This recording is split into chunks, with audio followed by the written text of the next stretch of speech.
Hazrat Qabisa bin Mukhariq Hilali radiyallahu anhu states, I ran into a huge amount of debt.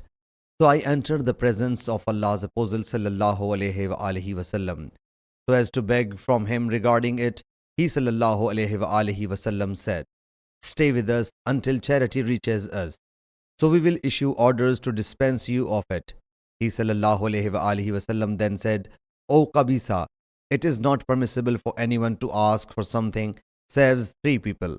One who is a debtor, and he can ask for such an amount with as he can pay off his debt, and then he must desist from asking.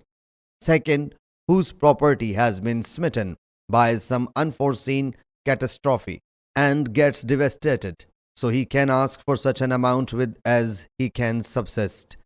Third, he who is starving, and three sage people of his tribe should testify that he is really starving. He can also ask for such an amount with as he can subsist. And, O Qabisa, besides these three people, it is forbidden to ask for something. And whosoever consumes by begging consumes something forbidden. Sahih Muslim, Hadith number 2401.